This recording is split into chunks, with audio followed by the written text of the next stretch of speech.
우리는 축복이 하나님이 우리에게 품은 간절한 소원이고 하나님의 계획의 핵심이라는 분명한 사실들을 이제 알게 되었습니다. 어제 우리가 읽었던 말씀을 다시 한번 생각해 보면, 되새겨 보면 민수기 6장 22절부터 말씀 여러분 아실 겁니다. 24절 26절의 말씀을 요약하면 여호와는 내게 복을 주시고 너를 지키시기를 원하시며 여호와는 그의 얼굴을 내게 비추사 은혜 베푸시기를 원하며 여호와는 그 얼굴을 내게로 향하여 드사 평강 주시기를 원하노라 할지니라 라고 말하고 있습니다. 모세와 그의 아들들에게 축복하도록 하나님께서 하신 말씀이죠. 하나님이 원하시는 게 무엇인지가 분명하게 드러나 있습니다.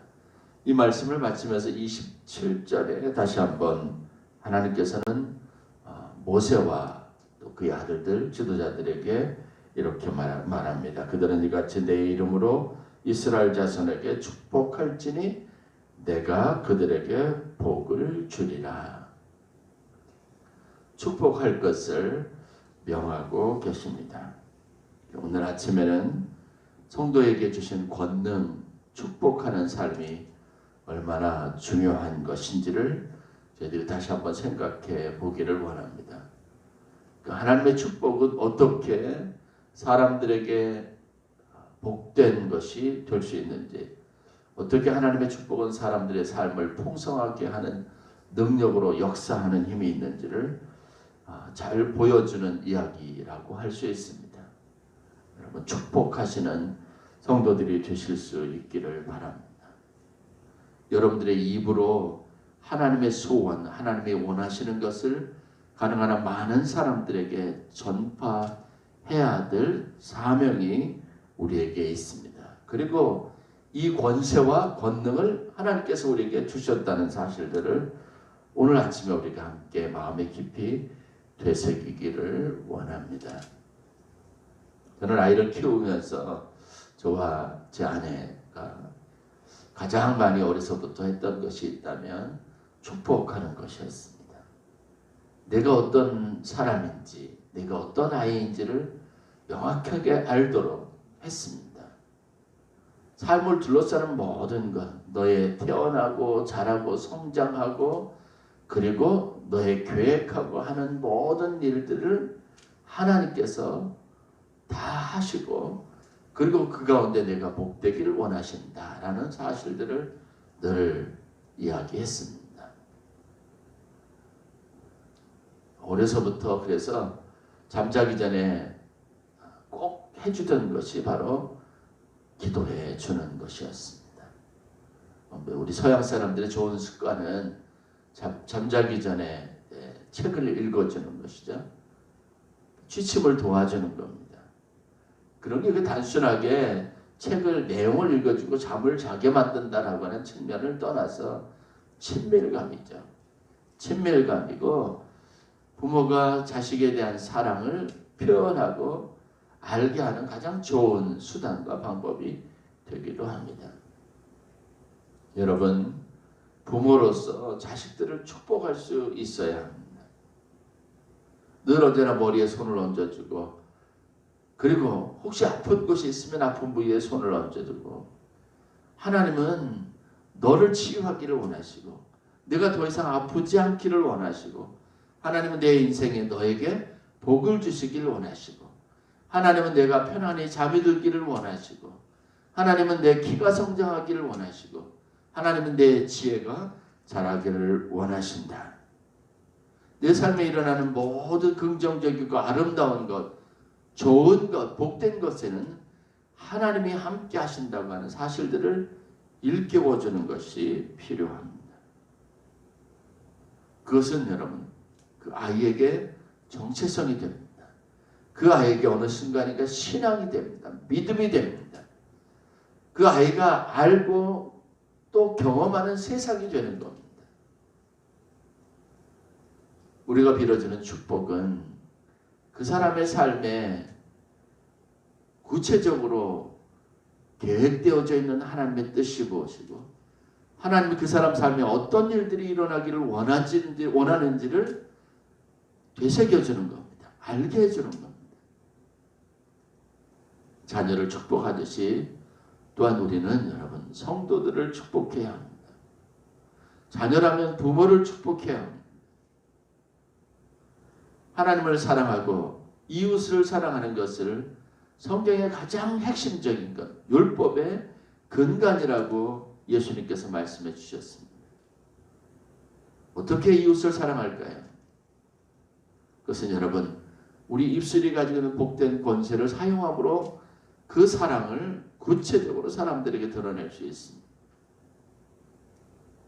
성경을 보면 아주 많은 곳에 하나님께서 우리에게 복음을 전하는 자로 하나님의 뜻과 하나님의 지혜를 전파하는 사람으로 또 하나님의 사랑과 축복을 전하는 자로 세우셨다는 약속의 말씀이 있습니다.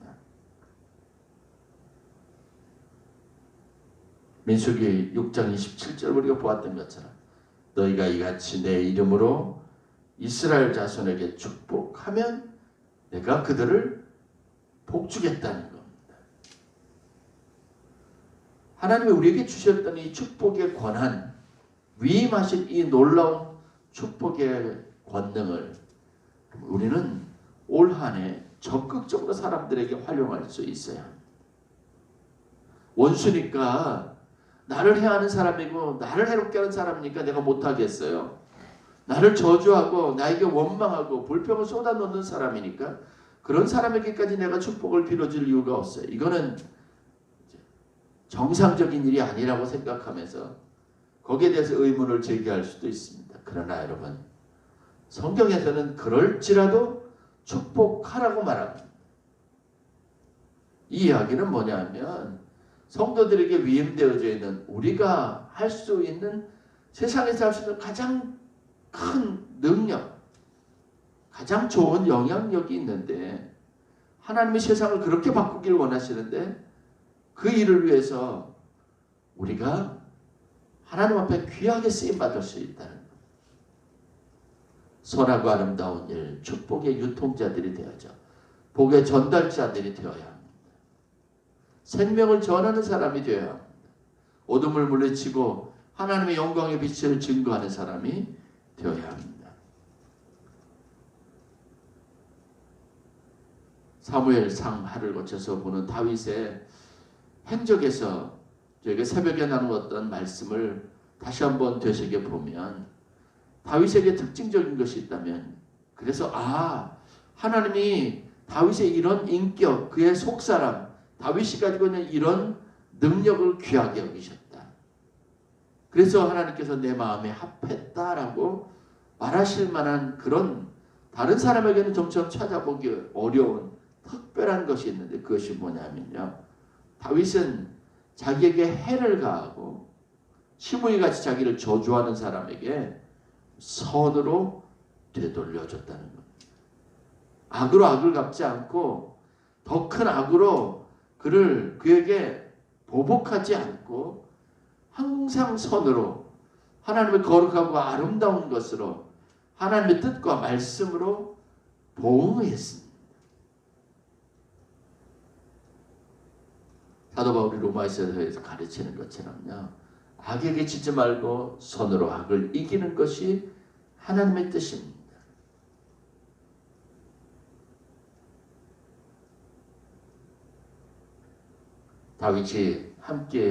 다윗과 함께 했던 요압이 시므이가 저주하니까요. 죽이려고 했습니다. 또 두 번이나 똑같이 같은 상황 가운데 있었어요. 그런데 저주하지 않았습니다. 오히려 그를 축복하고 그를 선대했습니다.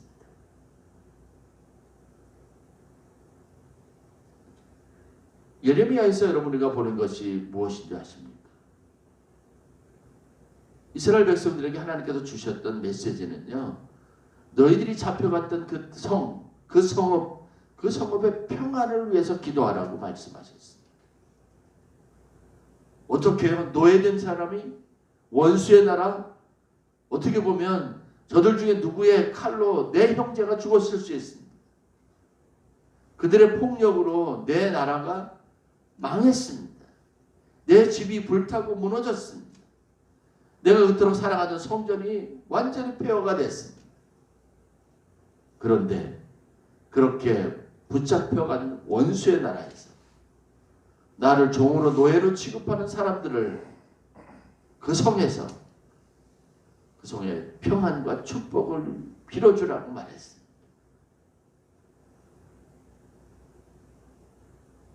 여러분, 이것이 하나님의 뜻입니다. 하나님은 분명하게 사랑하되 원수를 사랑하라고 했습니다. 원수가 내 한쪽 벽을 치면 다른 쪽도 내어주라고 말합니다. 하나님의 백성들에게, 믿는 사람들에게 하나님이 위임해 주신, 그래서 세상에 영향력 있게, 세상에 가장 강력하게 작용하게 하실, 하나님이 책임지실 우리의 사명, 우리가 해야 할 일은 축복하는 것입니다. 그 말씀에 근간을 두고 기반해서 오늘 하나님께서 예레미야에게 주신 축복이 바로 그거예요. 너희를 향한 나의 생각을 내가 하나니 평안이요 재앙이 아니라는 것.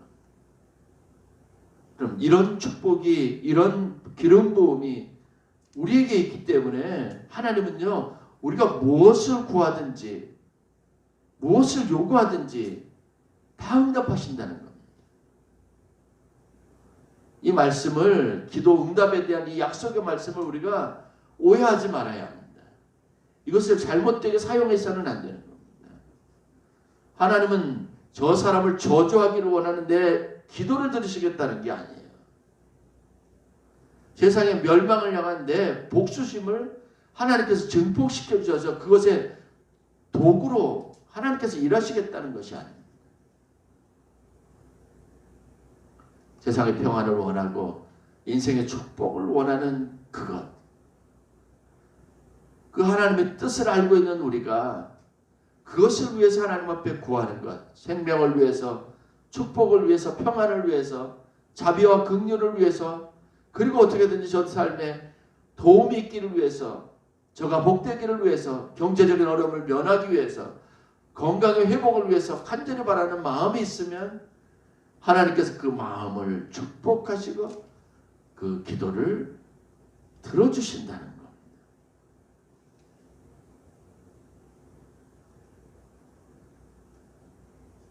누가복음 10장에 예수님께서 70인을 파송하는 이야기가 나옵니다. 짝을 지어서 보내죠. 여러분, 그 말씀을 가만히 살펴보십시오. 이 70인을 파송하면서 예수님께서 하신 말씀이 무엇입니까? 그들에게 분부한 것이 무엇입니까? 부탁한 것이 무엇입니까? 머릿속에 금방 떠오르실 거예요. 각 집을 전부 방문하라는 겁니다. 방문하면서 무엇을 하라고 그랬습니까? 그 집의 평안을 위하여 기도하라. 평안을 빌어주라는 겁니다. 우리가 그냥 70인을 파송한 게 전도의 목적을 가졌다라고 말하니까 예수 믿으세요라고 전했을 것 같지만 아니에요. 예수님이 70인을 파송하면서 성경에 명확하게 규정하고 있는 누가복음에 나와 있는 말씀은 무엇이냐면 각 가정 집집마다 다니면서 그 집의 평안을 빌어주라는 거예요. 그리고 그 사람들이 그들이 제자들이 주는 축복을 받고 그들을 영접하면 그 축복이 그 가정에 넘칩니다. 예수님의 약속이에요. 그러나 그들이 그것을 원하지 않고 그것을 받아들이지 않으면, 제자들을 환영하지 않으면 그 축복이 누구에게요? 너희들, 즉 제자들에게 돌아갈 것이라고 말하셨습니다. 이야기는 뭐예요? 하나님이 주시길 원하시는 축복이나 평안, 건강, 뭐 여러 가지 많은 것이 있지 않습니까? 이 축복은요, 절대로 소멸되지 않습니다.